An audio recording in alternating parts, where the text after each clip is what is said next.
When the safety of your own home is stripped away and the darkness outside creeps in, you realize that sometimes the scariest things aren't in your imagination. They're real. This is the story of the night someone tried to get inside. I thought I knew fear. Growing up, shadows in the dark had always unnerved me. As a child, I once woke up to find a neighbor boy staring at me through my bedroom window. That terror never quite left me, even into adulthood. But nothing in my past could have prepared me for the night the dog door swung open. It started like any other evening in my old, creaky 100-year-old house, the kind of house that groans with age and whispers its secrets in the dark. My son and I were snuggled up on the couch, the dim glow of the TV casting long shadows across the room. Outside, the day was slipping into night. My phone died halfway through the movie and I sighed, annoyed. I had one charger, and it was never where I needed it to be. Leaving my son in the safety of the living room, I ventured into the kitchen to find it. That's when it hit me. It wasn't a sound or a sight. It was a feeling, an unshakable sense that something was wrong. My skin prickled and my stomach churned with unease. The kind of feeling that makes you freeze, instinctively holding your breath as if the air itself has turned dangerous. Slowly, I turned toward the window. And there they were. Someone was sitting cross-legged in my backyard. At first, I couldn't process it. My brain tried to rationalize what I was seeing, a hooded figure, motionless, with dark sunglasses hiding their eyes, even though the sun had nearly set. They didn't move, not an inch, not even when I stepped closer to the window, and then it hit me like a freight train. They're looking at me. The figure was perfectly still, but there was an intentness to their posture. They weren't just sitting there, they were watching, waiting. My heart pounded as I locked the back door with trembling hands. I grabbed my dead phone, my useless lifeline, and bolted into the dining room. At my laptop, I typed out a frantic message to a friend online. Someone's in my backyard, staring at my house. My phone is dead. If you don't hear from me in 5 minutes, call the police. I told myself they would leave. They had to. No one sticks around after being seen, right?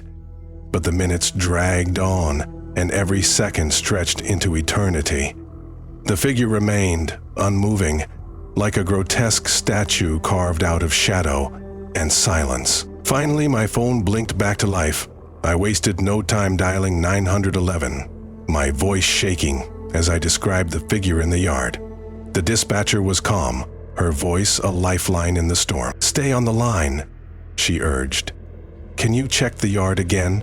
Make sure all your doors are secure." I didn't want to look, but I had to. I crept back toward the kitchen, staying low, my pulse pounding in my ears.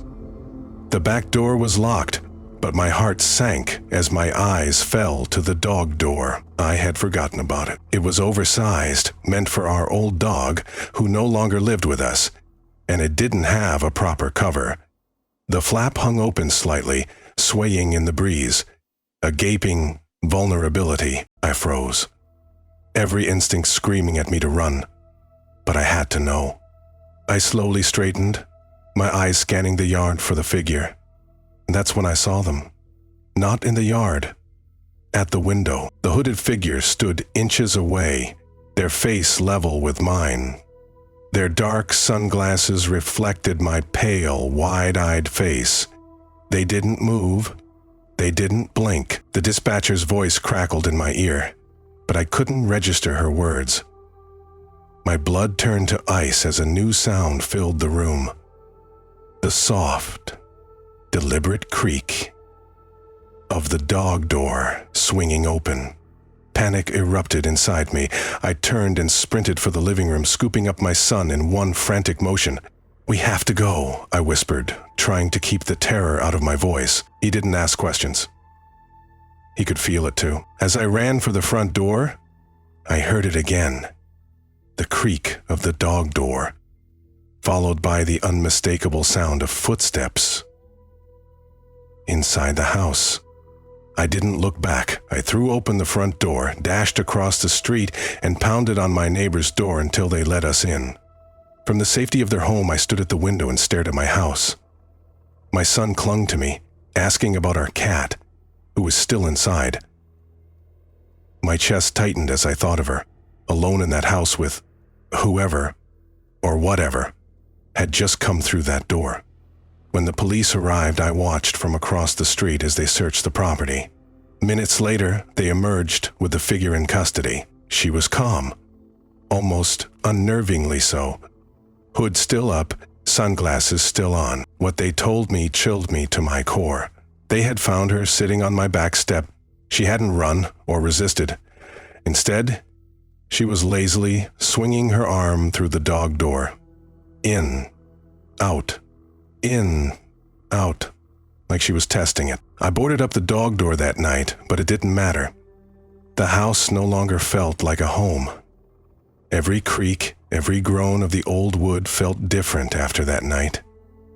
Every shadow seemed darker. We moved a few weeks later, and even now, years later, I can't shake the feeling that the darkness hasn't quite let me go. Do you check your locks before bed?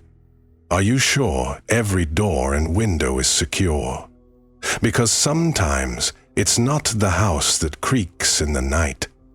It's the people who find their way in. I thought moving would put an end to the nightmare, but some nights, when everything is silent, I swear I still hear the creak of a dog door swinging open. And I wonder if she ever really left.